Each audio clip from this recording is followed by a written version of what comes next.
Hello, class. So, I know this is an interesting situation for all of us, but as I said, I'm going to do my best to try to help you get that college credit from this class that most of you deserve. That being said, I'll be doing these video lessons posted for you to kind of keep track and review some things. I'm usually set up for streaming, not so much video editing, so most of this will be done in one take, so I hope you'll bear with me. Now, that being said, we actually have some information now on the AP exam. So, there will be AP exams this year. However, they will be drastically different than previous years. So, for example, there will be no in-person exams. They will all be 45-minute at-home online exams. So, this limits a lot of what they can do and lets us guess some of the changes they're going to be able to make. So, you'll be taking it home. That means that they will probably be focusing heavily on test security.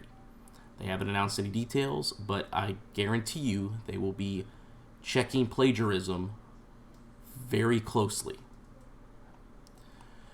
So, for AP Human Geography, as we scroll down, you'll see that on the test, they will have material from units 1 through 5, and they have eliminated units 6 and 7.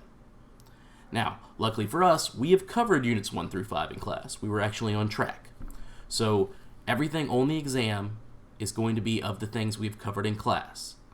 So, from simple map skills all the way up through agriculture and everything in between. All of those are fair game. The 2 units we hadn't covered yet that we were going to work on in March and April will not be on the test. Now, what we do not know yet is what the test will look like. We don't know what kind of questions or how many. All we know is that it will be 45 minutes long. Now that lets us make some guesses. Now looking at other tests, you'll see that they have eliminated the multiple choice options. This is a possibility for the AP Human Geography test. It may just be what is called the FRQs, which we've touched on a little bit, but hadn't spent much time in depth with. However, you've had one on every test you've had so far, and you might recognize them. So, being that it's 45 minutes, what is most likely is that it'll either be entirely focused on the FRQs, or at least a majority of it. So, let's look at the FRQs now, so we can kind of get an idea of what it's going to be about. Now, a lot of this will look familiar. We've practiced answering these. We've talked about them. But today what I'm going to really break down is what they're designed as, what they look like, and what is possible for your test coming up. So usually the FRQ portion of the test is an hour and 15 minutes. And they always have 3 questions on them. This gives you 25 minutes for each question. Now, these questions are always in 3 types. The first question, always, is a simple question and answer. Now, I use the term simple in that it doesn't have documents with it. So it will give you a question, some information, and then it will ask you to recall information you learned from the class to answer it. They are all multiple parts, as you may remember. So question 1 actually has an A, B, and C part. The second question on the FRQs is always a single document or piece of information that you have to analyze and answer questions about. So the first one you're drawing from memory. The second one you're answering questions about information given. Again, multiple parts. And the third question is always 2 pieces of information that you have to, in some way, compare and contrast. So looking back at this first FRQ, this first question. In the early 21st century, food security is an increasingly important issue in developed countries. Some neighborhoods in the United States have been characterized as food deserts. So, that's the question, or that's the topic, a food desert.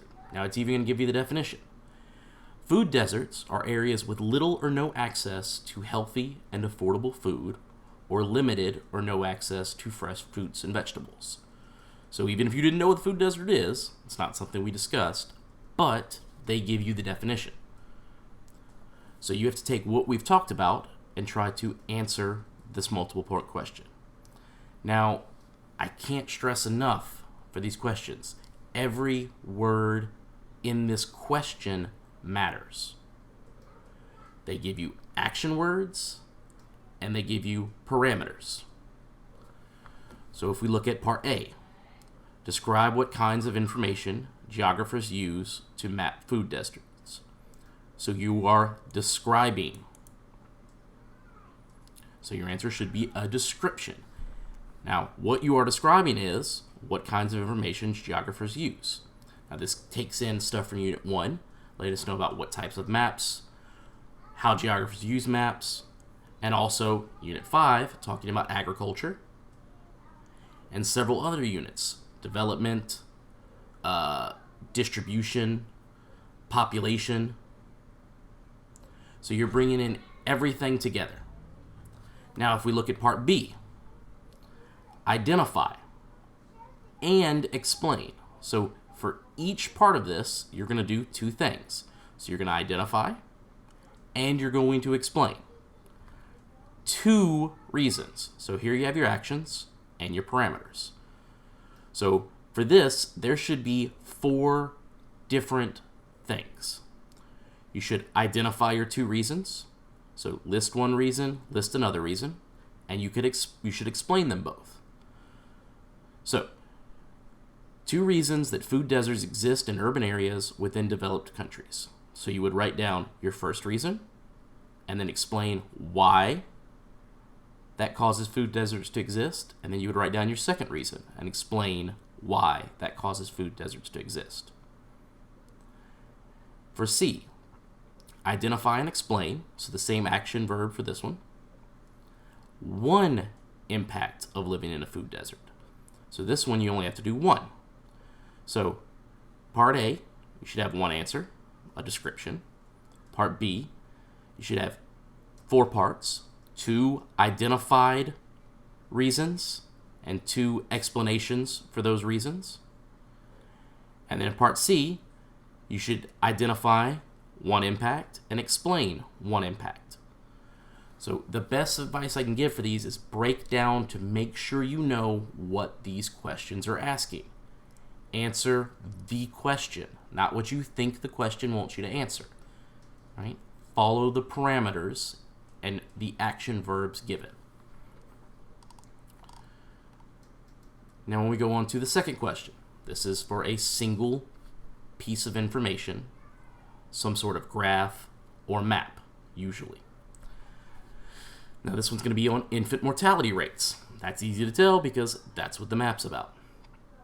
Now, infant mortality varies widely around the world and is affected by complex real-world characteristics.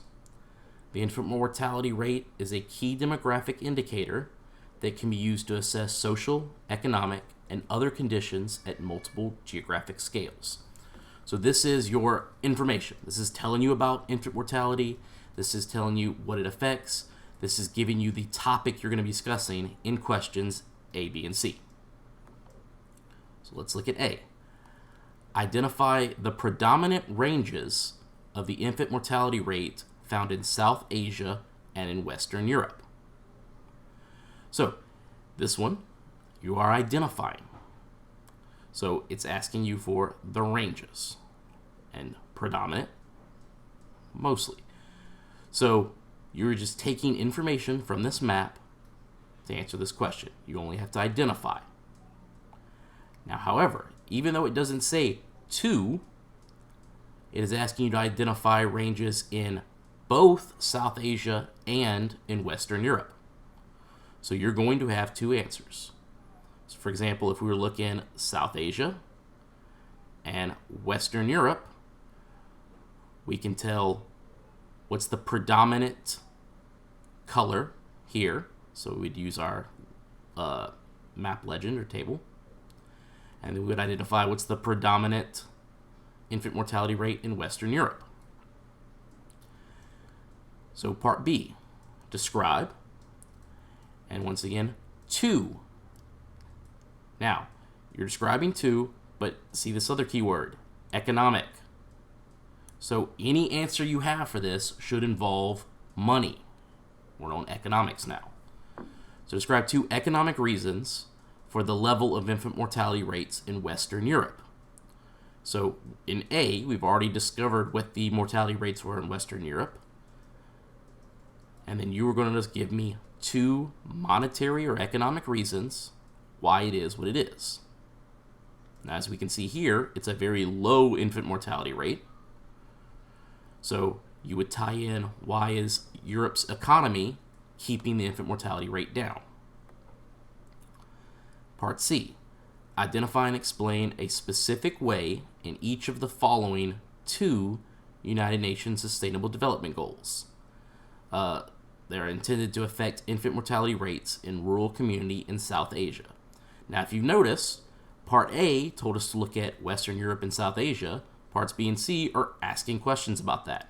They used question A to target the information you're going to need to answer the other questions. So each of these kind of guided you into the next one. So identify and explain. So you're giving one way and one explanation for each of these 2 policies. So you're doing one thing for each of the 2, not 2 for each of them. So you would identify and explain a way quality education could help infant mortality rates, and you're identifying a way clean water and sanitation could help infant mortality rates, and then explain why that would help for each of those. And then finally, in this third one, you'll notice there's always 2 maps or 2 graphs, 2 pieces of information, and you will have to compare and contrast them in some way. A number of states in the world has grown to approximately 200. The creation of new countries has been possible as a result of de-evolutionary forces. Countries such as Spain and Nigeria face de-evolutionary pressures. So, part A, very simple. You're just going to define de-evolution. Now, this is going to lead you into the next parts of the questions. So this isn't comparing or contrasting anything. This is just making sure you know what devolution is and testing you on that fact. Describe how each of the following forces contributes to evolutionary pressures within a country. So they've given you and already identified the 3 forces. You're just describing each of them. So cultural diversity, economic regional differences, and physical geography. And then finally, identify and explain. So you're identifying and explaining again. 1, political impact resulting from de-evolutionary pressures related to the cultural differences in either Spain or Nigeria. So you are thinking about the culture of these 2 areas and how 1 political, so having to do with government, impact might pressure devolution. So this is bringing in several topics from several different units, once again. So this is kind of a breakdown of what the FRQs traditionally looked like. Now, if you notice, you had an hour and 15 minutes originally on this test for 3 questions. So if you only have 45 minutes now, the likelihood of there being 3 questions is very slim. Then you also have to consider, will they be adding in multiple choice questions or not? So if they have multiple choice questions, it will likely be 1 FRQ question and some multiple choice. If they don't, it will likely be 2 of these FRQ questions. So either a part 1 and a part 2, a part 2 and part 3. It's hard to tell what they would choose. I think they'll probably lean more towards the FRQs than the multiple choice because that is a better way for them to grade and judge what you know and what you learned from this class and to decide whether or not to give you the college credit. However, we'll find this information out hopefully if we look back by Friday, April 3rd. So once I get more information, I will make sure you have that. This being said, we're not going to do too much today other than I'm going to assign an edge elastic test containing one of these part 3 FRQ questions. It'll probably be familiar to you, and I know as well as you do that being as it's an FRQ test from a previous AP exam, the answers are very easily located online. So if you wanted to, there's no way for me to stop you from going through, looking up the answer, and type it into this test. That being said, that does you no good. This test is not graded. It's simply to get you to put down an answer, get you to see what a 20-minute or 25-minute FRQ question feels like. And then next video I post, what we're going to do is we're going to go over the grading rubric that they used for this question so you can see what things they're going to be looking for and how it's going to be graded. So again, this is no grade for you, so I implore you to just take it naturally. Use the information provided, use the things you can remember. If you don't remember a lot, it's okay. We are going to review some more. So this is just to kind of get an answer that you have so that when we're looking at the rubric next time, you'll have something to understand and you'll see how your answers compare to what they're expecting. Again, if you have any questions, always feel free to post them on Google Classroom. I'll do my best to answer. I'll give you a day or two to fill out this Edge Elastic exam, this single question. It's already set to be timed, so be sure you're ready to dedicate 25 minutes when you start it. And then in about 2 days, what I'll do is we'll post the rubric and we'll kind of go over it together in another video. And we'll see how we did. Good luck.